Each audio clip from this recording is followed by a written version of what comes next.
अस्सलाम वालेकुम, मैं हूं आपका मेज़बान सैयद आफ्ताब रिजवी। रक्स न्यूज़ के प्रोग्राम रोशन सितारे में आपको खुशामदीद। जैसे कि रक्स न्यूज़ के प्रोग्राम रोशन सितारे में हमारी रवायत है कि नए से नए टैलेंट को आपके सामने लेके आते हैं। आज एक और वादा हमने पूरा कर दिया। आज हमारे साथ मौजूद हैं उस्मान अरशद। ये उकाड़े से इनका तल्लक है। ख़ास बात इनकी ये है कि ये उकाड़े से पैदल चल रहे हैं और इनका सफ़र खुंजराब तक का है। आप अंदाज़ा लगाइएगा इनका सफ़र कि पैदल चल के उकाड़े से आ रहे हैं। इस वक्त गुजरांवाले पहुँचे हैं और तकरीबन एक अर्सा लगेगा, 2-2.5 माह लगेंगे कि ये खुंजराब तक पहुँचेंगे। अस्सलाम वालेकुम उस्मान। अस्सलाम। क्या हाल है? ठीक है, अल्लाह का शुक्र। आप बताएं। ये बड़ा आपका एक बड़ा एक्सक्लूसिव सा सफ़र है और ये बड़ा कम सुनने में आता है कोई एक सफ़र जो है पैदल किया जाए। उस्मान साहब ये बताइएगा कि आपकी एजुकेशन कितनी है? मैं BS कम्युनिकेशन स्टडीज़ जो है वो कर रहा हूँ और चौथा मेरा सेमेस्टर उसके फाइनल्स हुए हैं और अब जो है वो सेमेस्टर गैप है, तो कोई 2 माह का गैप है, तो अभी मेरी स्टडी जो है कंटिन्यू चल रही है आगे। अच्छा, आप स्टडी भी कर रहे हैं जी। तो ये बताइएगा कि ये कैसे आपको ख्याल आया कि मैं पैदल सफ़र करूं? उसका आइडिया क्या है आपका? ख्याल कैसे आया ये आपको?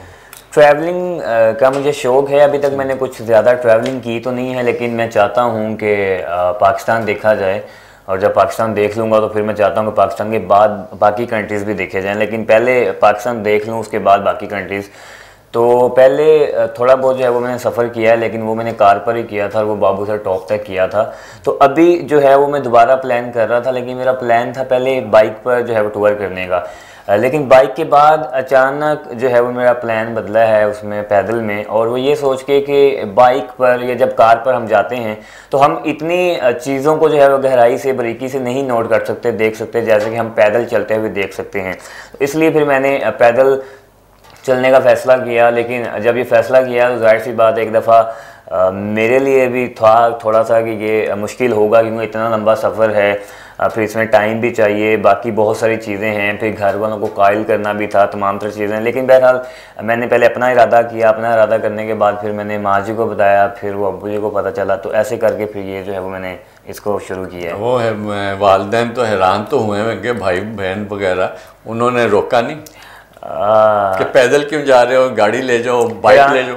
हैरान तो सारे ही हुए हैं। वो होता है ना कभी कभी कि हम बताते सच हैं, अगला बंदा झूठ समझ रहा होता है, जब झूठ बताएं तो वो सच समझ रहा होता है। तो मैं बता तो उन्हें सच ही रहा था, लेकिन उन्हें झूठ लग रहा था, मजाक। लेकिन जब उन्हें पता चला कि ये वाकई पक्का हुआ पड़ा है तो फिर वो काफ़ी हैरान हुए। उन्होंने कहा कि पैदल इतना कैसे चलोगे? लेकिन मैंने फिर भी उन्हें कहा कि कुछ भी नहीं होता, पैदल जो है वो मैं चल लूँगा। और उसके बाद फिर मुझसे ज़्यादा उन्हें ये था कि पैदल चल तो लोगे, लेकिन उन्हें बैग का मसला था कि जो सामान साथ लेकर जाना है वो बैग कैसे उठाओगे, क्योंकि वो बैग काफ़ी वज़नी है। तो लेकिन फिर भी मैंने कहा कि कोई बात नहीं, मैं लेकर जो है वो चल पड़ूंगा। और फिर थोड़ा सा टाइम लगा, लेकिन उन्हें मैंने फिर कायल कर लिया। अच्छा, जब आप वहाँ से चले हैं उकाड़े से, जी जी, तो आपके घर वालों ने आपको सी ऑफ किया, कोई मोहल्लेदारों ने किया या वहाँ के इलाके के लोगों ने किया? कैसे आपको वहाँ रुखसत किया? घर वालों ने ही मुझे सी ऑफ किया। उसकी वजह ये थी कि सिर्फ घर वालों को ही पता था, घर वालों के अलावा किसी को नहीं पता था। मैंने किसी को भी नहीं बताया था, तो क्योंकि किसी को पता नहीं था तो इसलिए फिर कोई भी सी ऑफ नहीं करने आया, सिर्फ घर वालों ने ही सी ऑफ किया था। बड़ी बात है कि आपका इरादा आपका वैसे इतना मुसम्मम कैसे बना? मतलब कि किसी को देखा आपने सफ़र करने का इरादा? कब से आप प्लान कर रहे थे इसको? प्लान जो मेरा था वो बाइक पे टूर करने का था। वो अभी तकरीबन 15-20 दिन पहले ही बना था। तो वैसे मेरे ज़्यादातर जो प्लान्स होते हैं वो अचानक ही बनते हैं, ठीक है, यानी कि अभी अगर बैठा हूँ तो बस प्लान बना तो फिर मैं चला जाता हूँ। तो लेकिन उसके बाद फिर बाइक के बाद ही फिर मेरा पैदल का प्लान बना कि बाइक पर भी जब आप जाते हैं तो वो हफ्ते का टूर होता है। हफ्ते का टूर में मैं समझता हूँ अगर आप टूर पर जा रहे हैं इतनी दूर तो हफ्ते का टूर नहीं होना चाहिए, क्योंकि 3 दिन आने में लग जाते हैं, 3 दिन जाने में आप एक आधा दिन ही उसमें घूमते फिरते, इतना मज़ा नहीं आता, थकावट ज़्यादा हो जाती है। आप ये ऐसे कह सकते हैं कि इनफरादियत कायम करना चाहते थे मजीद? जी जी, कि अगर बाइक पे तो लोग सफ़र काफ़ी करते हैं। हाँ जी, वैसे और मैं समझता हूँ कि बाइक भी अब आम हो गई है। तो मैं चाह रहा था कि चलें बाइक कोई हट के भी काम किया जाए, क्योंकि अब तो बाइक भी आम हो गई है ना, बाइक हर दूसरा बंदा जो वो बाइक पर ही जाता है, तो थोड़ा सा हट के भी करना चाह रहा था कि चलें, तो इसलिए फिर मैंने कहा कि नहीं ये पैदल ही करना है। एक शख्स है उसने तो रिक्शे पे सफ़र किया और वो भी ये शुमाली इलाका जात पहली दफ़ा गया और उसने भी ये हैरान कुन जो है वाक़या उसका पेश आया। तो उसके बाद आप हैं वो आप पैदल चले हैं, तो क्या क्या मुश्किलात हुई पैदल चलते हुए? कोई थकावट हो जाती है, कोई खाने की प्रॉब्लम कैसे सॉल्व करते हैं, खाना कहाँ से खाते हैं? पहले दिन तो प्रॉब्लम ये हुई कि सबसे पहले अभी जब मैंने बैग पैक नहीं किया था तो काफ़ी सारे कपड़े और बड़ा सामान था, लेकिन वो जब सामान बैग में डाला तो फिर पता चला जी कि ये सारा सामान जो बैग में आना ही नहीं है। जितना आया ठीक है, लेकिन जब उसको उठाया तो अब पता चला ये तो बहुत वजनी है। अच्छा। उस बैग को 3-4 दफ़ा खोला। अच्छा। कुछ कभी ये निकाल, कभी वो निकाल, ये निकाल, वो निकाल। जब निकाल लिया और फाइनलाइज कर लिया, अब लेके चल पड़ा हूँ। तो मैं घर से तकरीबन कोई 2.5 घंटे चलने के बाद मैं आ गया एक जगह पर, लेकिन वहाँ आते तक मैंने उस बैग को बड़ी दफ़ा मैं रुका तो मेरे शोल्डर जो हैं वो दर्द करना शुरू हो गए। तो मैं चलता 5-7 मिनट था, रुकता 15-20 मिनट था, लेकिन फिर भी मैं चलता है। लेकिन जब 2.5 घंटे तकरीबन चल लिया तो मैंने कहा कि ये सामान उठा के मैं नहीं चल सकता। फिर मैंने घर कॉल की तो माँ जी कहती कि अभी उकाड़ा के अंदर ही हो, वापस आओ ज़रा। अच्छा। फिर मैं वापस गया, फिर जाके मैंने सामान और निकाला। अच्छा। मेरे साथ कैंप था, मैंने कैंप निकाल दिया, स्लीपिंग बैग था वो निकाल दिया, अपर वगैरह रखा हुआ था वो निकाल दिया, कोई एक चीज़ और भी निकाली। फिर दोबारा आया, गया मैं रिक्शे पर था, फिर आया भी रिक्शे पर। अच्छा। क्योंकि वो तो सफ़र मैंने पैदल कर लिया था, फिर वहीं से आगे शुरू किया जहाँ से मैं वापस गया था। तो पहले दिन तो ये थोड़ी सी मुश्किल आई, उसके बाद लेकिन ये है कि वेट काफ़ी लूज़ हो गया, फिर मैं सुकून से चलता रहा।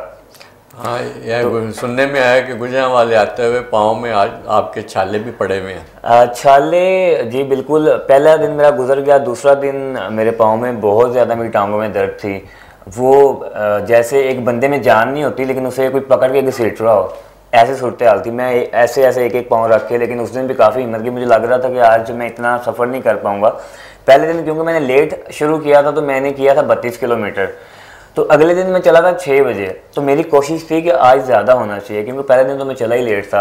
लेकिन जब मुझे मेरी टांगों में दर्द थी, मुझे लगा कि मैं कम करूँगा, लेकिन फिर भी उसके बावजूद मैंने 43 किलोमीटर कर लिया था। तो जब वो इतना किया तो फिर मैंने कहा कि नहीं चलो ये इतना ठीक है। तो फिर दूसरे दिन मेरी टांगों में जितनी दर्द थी, तीसरे दिन तो मैं दूसरे दिन ही सोच रहा था कि कल मेरे से उठा नहीं जाएगा, मैं चलूँगा नहीं। लेकिन तीसरे दिन टांगों ने बड़ा साथ दिया और उस दिन मैंने 62 किलोमीटर करके लाहौर पहुंचा। अच्छा 62 किलोमीटर जब किसी को कहते हैं तो किसी को यकीन ही नहीं आता। लेकिन 62 किलोमीटर जो चले हैं एक दिन में चले हैं? एक दिन में चला। एक दिन में वो उकाड़े से लाहौर? नहीं, वो मैं चला था फूलनगर से लाहौर जो है वो 62 किलोमीटर बनता है। तो वो तीसरे दिन फिर मैं चला तो मैंने लाहौर तक मुकम्मल किया। तो बहुत सारे लोग वो कह रहे थे कि शायद लिफ्ट लेके आए होंगे। लेकिन कोई भी रिकॉर्ड होता है ना, उस रिकॉर्ड को कोई तोड़ता है। अब एक रिकॉर्ड बना है तो वो फिल वक्त हमें लगता है कि इस रिकॉर्ड को कोई नहीं तोड़ सकता, लेकिन वो रिकॉर्ड कैसे तोड़ता है? क्योंकि वो कोई भी बंदा उसको तोड़ देता है, वो कम वक्त में उसको कर लेता है। तो वो तीसरे दिन तो मैंने कर लिया, लेकिन तीसरे दिन जब फिर मैंने स्टे किया, जब जाके मैंने अपने शूज़ वगैरह उतारे, पाँव देखे, तो मैंने कहा ये काम थोड़ा नाजुक हो गया है, ख़राब। तो वो अभी बन रहे थे, लेकिन फिर मैं चौथे दिन में उनके साथ चलता रहा। और कल भी चला, लेकिन कल मेरा इरादा था, मैंने गुजरांवाला स्टे नहीं करना था, मैंने वज़ीराबाद जाके स्टे करना था। लेकिन जब गुजरांवाला पहुंचा हूं तो मैंने कहा कि ये अब नहीं चला जाएगा। फिर मैं यहीं पे रुक गया, फिर मैंने यहाँ स्टे करने का फिर सोचा, तो फिर कल से अभी यहीं हूँ। नाज़रीन हमारे साथ रहिएगा, वक्फे के बाद वहीं से सिलसिला शुरू करते हैं सवालों का जहाँ से मुनक़ता हुआ। रग्स, यह है पहचान गुजरांवाला की। मैं राना उमर स्टोर की ग्रॉसरी पे आई हुई हूँ। ये बहुत ही अच्छा स्टोर है, यहाँ से तमाम ज़रूरत की अशिया मिल जाती हैं और मैं चाहूँगी कि इसकी और भी ब्रांचेस इंक्रीज़ हों। गुजरांवाला के लिए बहुत ही बेहतरीन है। अच्छा है कि सारी चीज़ें जो है एक ही जो है डोर स्टेप में सारी चीज़ें मिल जाती हैं, रेट भी ठीक है, मुनासिब है मार्केट के हिसाब से। तो अच्छा है कि एक जगह, लेकिन एक मज़ीद ब्रांचेस होनी चाहिए। शॉपिंग का मज़ा तो राना उमर के स्टोर से ही आता है, क्योंकि यहाँ पर जो चीज़ों का म्यार है वो पूरे शहर में उस तरह का म्यार हमें नहीं मिलता। यहाँ पे हर चीज़ मिल जाती है और हम आपको भी मशवरा देते हैं कि आप यहाँ पे शॉपिंग के लिए आएँ। 15 सालों से हमारा राना उमर जनरल स्टोर के साथ ताल्लुक़ है और इनकी क्वालिटी और हर चीज़ में हमें सेटिस्फाइड रहते हैं और प्राइस अच्छे हैं इनके। मैं राना उमर की कस्टमर हूँ, मैं हर मंथ यहाँ से ग्रोसरी करती हूँ। बहुत ही अच्छा स्टोर है ये, यानी कि हर चीज़ यहाँ से अवेलेबल हमें होती है। हम जब भी आते हैं राना अहमद जनरल स्टोर पर ही आते हैं। मैं दूसरों को भी कहूँगी, सबको कहूँगी कि राना अहमद जनरल स्टोर पर ही आएँ, इधर सब कुछ मिल जाता है। इजी भी रहता है, हमारे करीब है और बहुत अच्छी शॉपिंग है और सबसे बड़ी बात ये हर चीज़ यहाँ रीज़नेबल है। गुज़िश्ता 27 साल से शहरियों के एतमाद ने साबित किया कि हम उनकी तवक्कुआत और ज़रूरतों को बेहतर जानते हैं। यहाँ पर मिलने वाली तमाम अशिया मसलन सब्ज़ी, दालें, चावल, घी, मसाला जात, ड्राई फ्रूट्स, हलवा जात, बेकरी, क्रॉकरी, कॉस्मेटिक्स, अंडरगारमेंट्स, खिलौने, स्टेशनरी, फ्रोज़न फूड्स, मशरूबात और दीगर अशिया क्वालिटी और मयार के एतबार से अपना मुनफरद मुकाम रखती हैं और वो भी इंतहाई मुनासिब कीमत के साथ। तो अभी अपने करीबी स्टोर पर विजिट कीजिए। Rana Umar group of services, मयार पर कोई समझौता नहीं।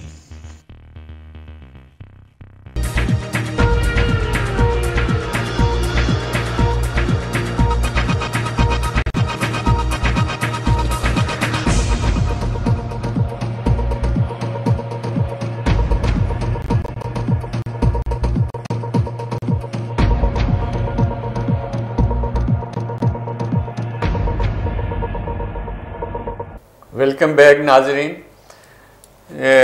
उस्मान ये बताइएगा कि आप उकाड़े से चले हैं तो ये कोई बेहतर नहीं था अगर गवर्नमेंट लेवल पे, डीसीओ लेवल पे कोई आपकी बात पहुंचा देता, खुद पहुंचा देते कि मैं यहाँ से ट्रैवल कर रहा हूँ, तो वो सपोर्ट आपको मिल जाती गवर्नमेंट की?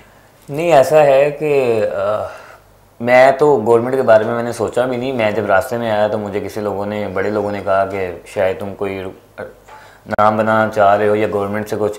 तो बात यह है कि मैं तो अपने बिहाफ पर जो है वो यानी कि टूरिज़्म को प्रमोट करना चाह रहा था और जो भी मेरे पॉइंट्स हैं जिनको मैं लेकर चला हूँ, मैं तो टूरिज़्म को प्रमोट करना चाह रहा। तो इसलिए मैंने किसी से भी रब्ता नहीं किया, बल्कि रब्ता तो दूर की बात है, मेरे जहन में ये बात तक आई भी नहीं है, क्योंकि जब मैंने उसको सोचा ही नहीं और ना शायद साफ सी बात है ना मैं कोई उम्मीद रखता हूँ, तो इसलिए मैंने उनसे कोई रब्ता नहीं किया, बस अपना इरादा किया और मैं चल पड़ा।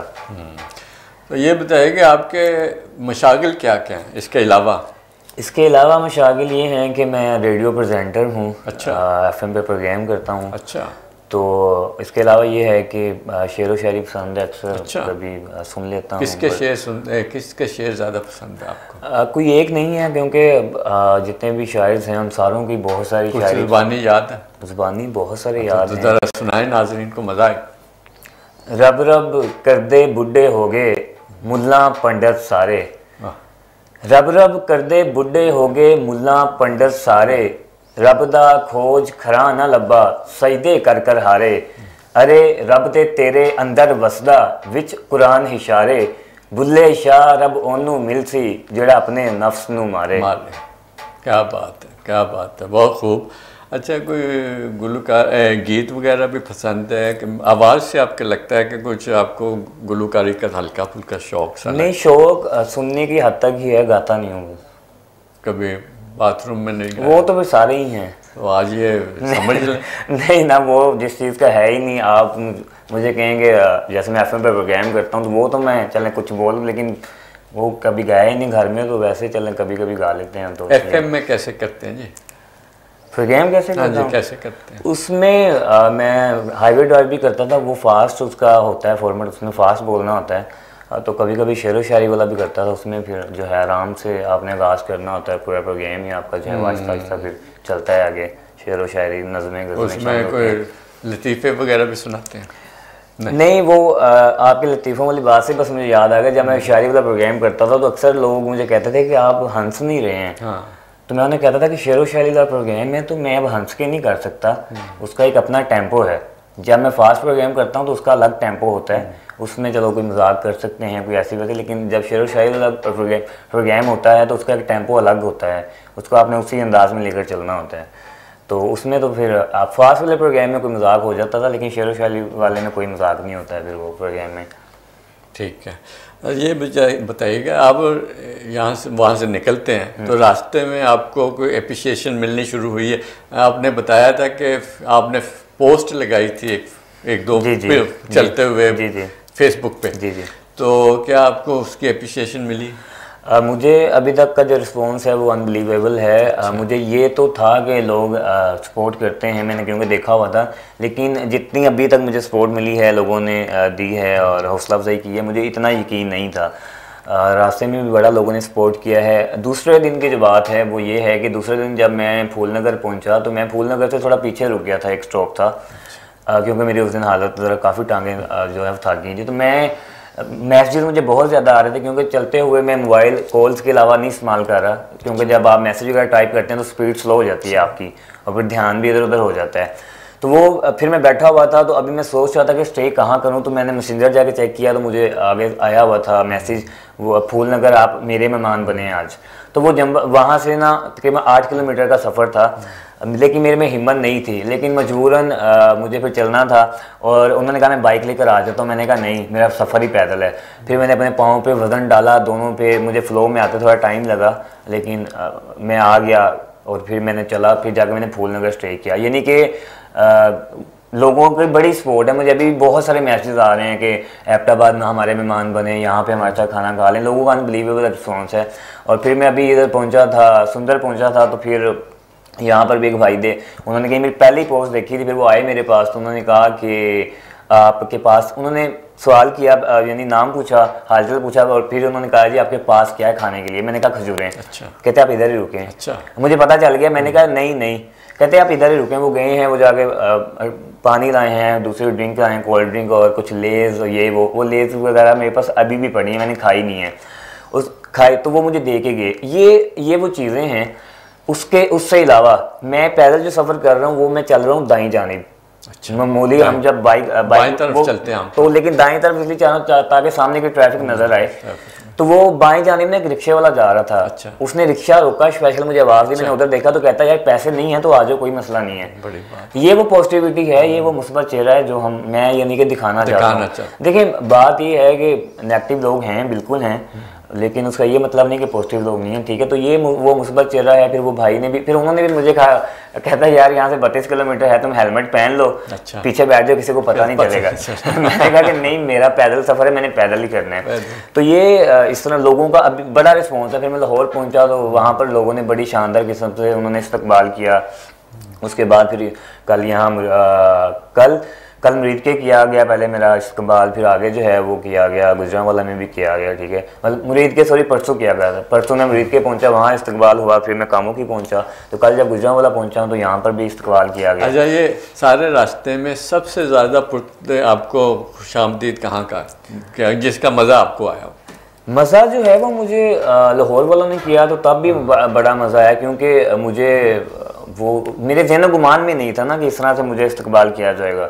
वो पहले एक शख्स आए, वो फिर उनकी टीम के दूसरे आए, मुझे लगा वैसे ही मिलने हैं, लेकिन वो जब 3-4 और आगे उन्होंने फूल निकाले और फिर पहनाए तो वो एक दफ़ा मैं भी हैरान था, क्योंकि वहाँ पे एक मजमा लग गया, लोग देख रहे थे कि पता नहीं क्या हो गया है। तो फिर यहाँ पे मुरीद के वालों ने भी बड़ी अच्छी तरह से किया इस्तकबाल। यहाँ पे बहुत सारे लोग थे। फिर कल गुजरांवाला में आपके दोस्त, आपके घर वाले, आपके अजीज़ व कारब जो है, आपके इलाके के लोग जब ये पोस्टें देखते होंगे, ज़ाहिर है आपका पता चल जाता होगा, तो वो तो बड़े खुश हो रहे होंगे, प्राउडनेस महसूस हो रही है। काफ़ी लोगों के मुझे ओकाड़ा से भी मैसेजेस आ रहे हैं और वो काफ़ी हौसला अफजाई भी कर रहे हैं, और उससे बड़ी बात होती है, देखें जो जानने वाले नहीं हैं वो तो कर रहे हैं, उससे भी हौसला अफजाई होती है, लेकिन जब जानने वाले करते हैं तो फिर और हौसला अफजाई होती है। तो मुझे रिलेटिव में से भी फ़ोन आए हैं, कल हमारे जो HOD हैं उनकी भी कॉल्स आई थी, उसके अलावा भी 2 टीचर्स की कॉल आई थी, तो सारे लोग ही तकरीबन जो है हौसला अफजाई कर रहे हैं। देखिए आप क्या समझते हैं कि आपके पैदल सफ़र से सारी दुनिया में एक अच्छा मैसेज जा रहा है? मैसेज क्या जा रहा है कि आप यहाँ पे सफ़र करना कोई दुश्वार नहीं है, कोई हमारे दुश्मन नहीं है, सब दोस्त हैं। बाहर के लोग जो हैं ट्रैवल कर सकते हैं, बाइक पे कर सकते हैं, पैदल कर सकते हैं। यही आप बताना चाह रहे हैं? मैं यही बताना चाह रहा हूँ। दूसरा ये है, देखें, एक तो ये बताना चाह रहा हूँ पूरा मन मुल्क के पैदल सफर कर सकते हैं। दूसरा ये भी है कि वो जो सिर्फ घर बैठ के बातें ही करते रहते हैं, जिनको अम्मी जी कह रहे हैं दही ले आओ, वो जाके कोने तक भी नहीं जाते हैं, अब उन्हें बाइक पर ही जाना होता है ना। लेकिन जब कोई पैदल अब चल रहा है तो फिर वो लोग नीचे कमेंट्स कर रहे होते हैं। ये तो यानी कि पैदल भी आप चल सकते हैं, इतना बड़ा इशू नहीं। फिर पाकिस्तान पुरअमन मुल्क है, आप इसमें पैदल बिल्कुल सफ़र कर सकते हैं। देखें रात की बात नहीं करनी, वो आप किसी भी कंट्री में चले जाएं तो रात में जो है वो डेफिनेटली आपने अपनी बचत आप ही करनी होती है, वो क्योंकि पता नहीं है। तो दिन में आप सफ़र इजीली कर सकते हैं, कोई मसला नहीं। मैं आप करता आ रहा हूँ। मैंने गुजरांवाला जब मैं नहीं परसों जब कामों की पहुँचा तो मैं 9 बजे पहुँचा हूँ, ठीक है। तो कोई ख़तरा नहीं था, हालांकि GT रोड है, बाज़ यानी कि सुनसान जगह भी थी, अंधेरा भी था, लेकिन कुछ भी नहीं हुआ। मैं चलता आया सुकून से, तो कोई मसला नहीं हुआ। अल्लाह करे आपका सफ़र महफूज हो और अपनी मंजिल तक आप बखूबी पहुँचें और आपका जो मिशन है क्लीन ग्रीन पाकिस्तान और इसके अलावा पाकिस्तान पुरअमन मुल्क है, वो जो आपका मिशन है, वो आपका जो स्लोगन है वो आवाम तक पहुँचे और बैरून मुल्क दुनिया तक ये आपका पैगाम पहुँचे, तो पाकिस्तान का जो है नाम है वो बुलंद होगा और यकीनन जो है हमारी गवर्नमेंट भी इस बात से खुश होगी। तो इसके साथ ही प्रोग्राम का वक्त ख़त्म हुआ जाता है। जाते जाते उस्मान अरशद आपको कोई अच्छा सा शेर सुनाएंगे, मुझे इजाज़त दीजिएगा। उस्मान से शेर के साथ ही इजाज़त लेंगे।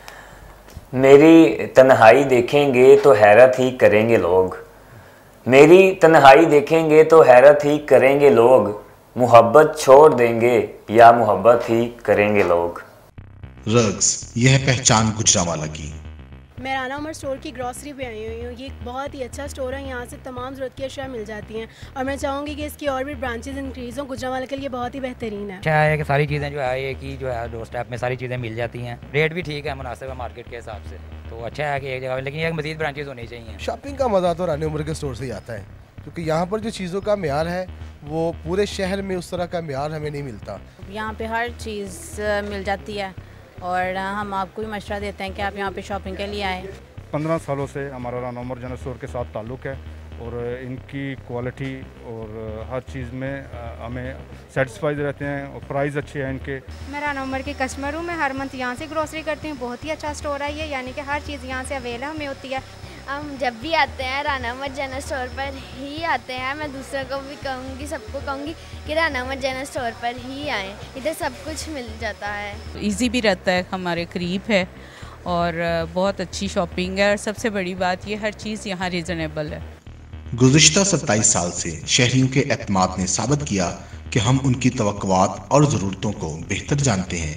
यहाँ पर मिलने वाली तमाम अशिया मसलन सब्ज़ी, दालें, चावल, घी, मसाला जात, ड्राई फ्रूट्स, हलवा जात, बेकरी, क्रॉकरी, कॉस्मेटिक्स, अंडरगारमेंट्स, खिलौने, स्टेशनरी, फ्रोज़न फूड्स, मशरूबात और दीगर अशिया क्वालिटी और मयार के एतबार से अपना मुनफरद मुकाम रखती हैं और वो भी इंतहाई मुनासिब कीमत के साथ। तो अभी अपने करीबी स्टोर पर विजिट कीजिए। Rana Umar group of services, मयार पर कोई समझौता नहीं।